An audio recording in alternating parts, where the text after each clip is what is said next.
Good morning students. आज हम lesson 11 उसमें ओणम पाठ है उसका अभ्यास करेंगे, जो एक त्योहार है। भारत के लोग उत्सव प्रिय होते हैं। भारत के दक्षिण में सुंदर केरल प्रदेश स्थित है। इनका प्रमुख त्योहार ओणम है। प्रमुख यानी मुख्य त्यौहार, केरल वासियों का त्यौहार है ओणम, मुख्य त्यौहार।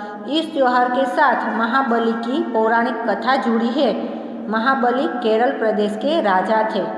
केरल वासियों को विश्वास है कि हर साल महाबली केरल राज्य में अपनी प्रजा से मिलने आते हैं, इसलिए केरल के लोग महाबली के आने की खुशी तथा स्वागत के रूप में ओणम का त्यौहार 10 दिनों तक धूमधाम से मनाते हैं। इन दिनों मंदिरों में कथकली, हाथियों का जुलूस तथा विशेष रूप से नौका दौड़ का आयोजन किया जाता है। इन दिनों केरल की छटा देखने योग्य होती है। तो ये केरल वासियों का मुख्य त्यौहार है ओणम। जैसे हमारा यहाँ दिवाली है, वो नवरात्रि है, उसी तरह उसका ओणम का त्यौहार मुख्य त्यौहार है। तो ये लोग ओणम का त्यौहार 10 दिन तक बड़े धूमधाम से मनाते हैं। तो आगे हम देखते हैं कि उसके साथ एक पौराणिक कथा जुड़ी हुई है महाबली के साथ। तो आज हम ये कहानी सुनते हैं और ओणम का त्यौहार क्यों मनाया जाता है जानते हैं। भारत के लोग उत्सव प्रिय होते हैं। हमारे भारतवर्ष में साल भर त्योहारों की धूम मची रहती है। ये त्यौहार हमारे जीवन में खुशियों के साथ नए रंग भर देती है। हाँ बच्चों, आपको पता ही है कि हमारा भारत देश है वो बहुत उत्सव प्रिय है। यहाँ हर एक त्यौहार बड़ी खुशी से मनाए जाते हैं। यहाँ हर धर्म पालने वाले लोग यहाँ बसते हैं हमारे देश में, और सबको अपना अपना धर्म पालने का और त्यौहार मनाने का कोई बंधन नहीं है। सबको अपनी अपनी तरह से खुशी खुशी वो त्यौहार मनाते हैं। भारत के दक्षिण में सुंदर केरल प्रदेश स्थित है। यहाँ के लोग सादा जीवन बिताते हैं। इनकी मातृभाषा मलयालम है तथा इनका प्रमुख त्यौहार है ओणम। यह अगस्त के अंतिम सप्ताह या सितंबर के शुरू में मनाया जाता है। इस त्यौहार के साथ महाबली की पौराणिक कथा जुड़ी है। देखो, ये ओणम का त्यौहार है वो अगस्त के अंतिम सप्ताह में या सितंबर के शुरू में मनाया जाता है, यानी अगस्त और सितंबर उसके बीच ये मनाया जाता है। और इस त्यौहार के साथ महाबली नाम का एक राजा था, उसके साथ ये पौराणिक कथा यानी पुरानी कथा है वो जुड़ी हुई है, पुराणों में बताई गई है। ऐसे महाबली केरल प्रदेश के राजा थे। वे बहुत दयालु तथा दानी थे। उनके राज्य की प्रजा बहुत खुश थी। चारों ओर खुशहाली की ही खुशहाली थी। महाबली का राज्य बढ़ता देखकर देवराज इंद्र को अपने सिंहासन की चिंता हुई। महाबली है वो उसके राज्य में बहुत खुशहाली थी। वो बहुत अपने प्रजा को बहुत अच्छी तरह से रखता था और सारी प्रजा भी राजा से खुश थी। तो इंद्र है वो देवलोक के राजा है इंद्रदेव, तो वो बहुत दुखी होने लगे कि ये मेरा सिंहासन भी चला जाएगा ये महाबली के कारण। चिंतित देवराज इंद्र भगवान विष्णु के पास गए और अपनी चिंता का कारण बताकर उसने सहायता मांगी। भगवान विष्णु इंद्र की सहायता करने के लिए तैयार हो गए। विष्णु जी ने वामन ब्राह्मण का रूप धारण करके महाबली के दरबार में चल रहे यज्ञ को पूरा करवाया तथा महाबली से 3 कदम के बराबर जमीन का टुकड़ा मांगा। महाबली के गुरु ने उन्हें चेतावनी दी कि यह कोई साधारण ब्राह्मण नहीं है, अतः आप इन्हें कुछ भी देने का वचन नहीं देना। परंतु महाबली नहीं माने और वामन ब्राह्मण से मुस्कुराकर बोले, आप अपनी इच्छा के अनुसार 3 कदम जमीन ले सकते हैं। बलि राजा है वो, इसकी तो कथा आपने सुनी होगी। और विष्णु भगवान वामन रूप लेते हैं तो वो इंद्रदेव की सहायता करने के लिए वामन रूप धारण करते हैं। और महाबली है राजा, उसके पास से यज्ञ पूरा करवाते हैं उसका, और बोलते हैं कि मुझे बदले में 3 कदम जमीन चाहिए। फिर वो महाबली के गुरु है वो बोलते हैं कि तुम इसको साधारण ब्राह्मण मत समझना, ये कोई बहुत पहुँचे हुए ब्राह्मण है। तो वो महाबली है, वो उसकी बात नहीं सुनते हैं और वो तो अपना वचन पूरा करने के साथ ही मुस्कुराकर उसको बोलते हैं कि आप अपनी इच्छा के अनुसार 3 कदम जमीन ले सकते हैं।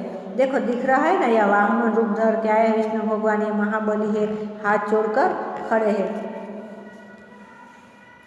यह सुनकर वामन वेशधारी भगवान विष्णु ने बहुत बड़ा रूप धारण कर लिया तथा एक कदम में पृथ्वी लोक और दूसरे कदम में स्वर्गलोक ढक दिया। विष्णु जी बोले, मैं तीसरा कदम कहाँ पर रखूं? महाबली बोले, तीसरा कदम आप मेरे सिर पर रख लीजिए। विष्णु जी ने जैसे ही अपना पैर महाबली के सिर पर रखा, वे पाताल लोक में जा पहुँचे।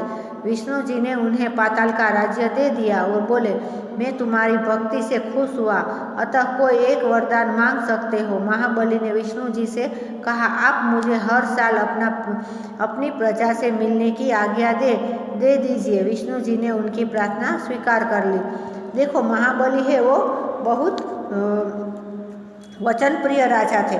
वो किसी को भी वचन देते हैं, वो अपनी जान की परवाह किए बिना भी वो वचन पूरा करते हैं। तो महाबली ने उसको दिया। फिर वामन रूप धर के आए, तो वो तो विष्णु भगवान थे और भगवान तो कोई भी रूप धारण कर सकते हैं। वामन यानी सबसे छोटा रूप। तो उसको लगा महाबली को, तो ये तो सबसे छोटा है, 3 कदम जमीन में क्या है, वो तो इतने में ही 3 कदम हो जाएगी। उसको नहीं पता था कि ये कोई साधारण बालक नहीं है, साक्षात विष्णु भगवान है, वो तो कुछ भी कर सकते हैं। इसीलिए जैसे ही उसने वरदान दे दिया, तो वामन रूपधारी भगवान ने बहुत बड़ा रूप धारण कर लिया और एक कदम में पूरा पृथ्वीलोक, दूसरे कदम में उसने सारा देवलोक सब ले लिया, पातालोक। तो बोले कि अब मैं तीसरा कदम कहाँ रखूँ?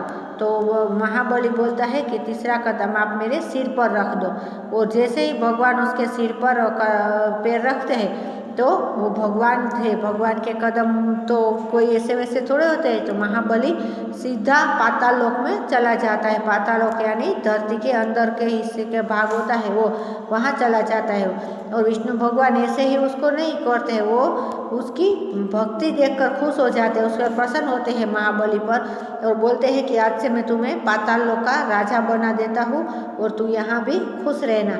फिर महाबली है, वो बोलते हैं कि भगवान मैं आपसे एक कदम मांग रहा हूँ, एक प्रार्थना है मेरी आपसे। तो भगवान बोलते हैं क्या प्रार्थना है? तो मुझे हर साल एक दिन अपनी प्रजा से मिलने के आने दीजिए, आज्ञा दीजिए। तो विष्णु जी उसकी प्रार्थना सुन लेते हैं। केरल वासियों को विश्वास है कि हर साल महाबली केरल राज्य में अपनी प्रजा से मिलने आते हैं, अतः केरल के लोग महाबली के आने की खुशी तथा उनके स्वागत के रूप में ओणम का त्यौहार धूमधाम से मनाते हैं। 10 दिनों तक ओणम का त्यौहार उल्लास तथा आनंद से मनाया जाता है। इन दिनों से सवेरे से ही लोग नहा धोकर रंगोली बनाते हैं, फूलों से पूरे घर को सजाते हैं तथा महाबली की मूर्ति को सजाकर उनकी पूजा करते हैं। ओणम का 10वां दिन विशेष होता है, इसे तिरुओणम कहते हैं। इस दिन मंदिरों में कथकली नृत्य होता है तथा हाथियों का जुलूस भी निकाला जाता है। देखो केरल वासियों का मुख्य नृत्य क्या है? कथकली। जैसे हमारा नवरात्रि है, गरबा है, तो उसमें वो उसका है कथकली, तो वो उसका भी करते हैं, मंदिरों में भी नृत्य करते हैं, हाथियों का जुलूस भी निकालते हैं। इस दिन नौका दौड़ का विशेष रूप से आयोजन किया जाता है। देखो दिख रहा है ना, वो समुद्र होता है, उसमें वो नौका चलाकर उसमें नौका दौड़ की हरीफा यानी स्पर्धा रखते हैं। और पंपा नदी के तट पर सर्पाकार नौकाओं में छोटे बड़े सभी लोग बैठते हैं। उसके बाद नौका दौड़ शुरू होती है। विजेता नौकाओं का सम्मान पूर्वक इनाम भी दिया जाता है। इस दिन केरल की छटा देखने योग्य होती है। देखो सर्प के जैसे आकार की है ना नौका, उसमें सब सवार हो जाते हैं, फिर हरीफाई होती है, जो जीतता है उसको इनाम भी मिलता है। और उस दिन सारे केरल की देखने के लायक होती है। केरल वासियों का मानना है कि 10वें दिन महाबली राजा वापस अपने लोक में चले जाते हैं, इसलिए वे इस दिन आंगन में बनी भिन्न भिन्न प्रकार की कलाकृतियों को हटा देते हैं और इस ओणम के त्यौहार को खुशीपूर्वक विदा करते हैं।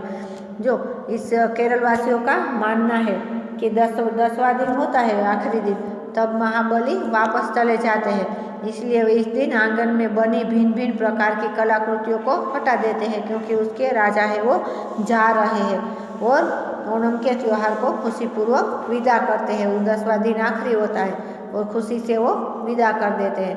तो बच्चों, आज से आपको पता चला ना कि केरल वासियों का मुख्य त्यौहार ओणम है और वो ओणम का त्यौहार क्यों मनाते हैं। तो आप ये पाठ अपनी तरह से पढ़ना और समझना। तो इससे हमें क्या सीख मिलती है?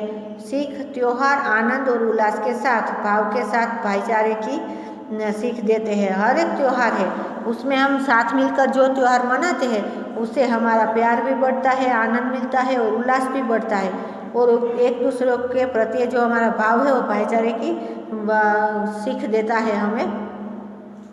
तो इससे हमें ये भाईचारे की भावना भी सीखने को मिली। अब हम देखते हैं शब्द अर्थ।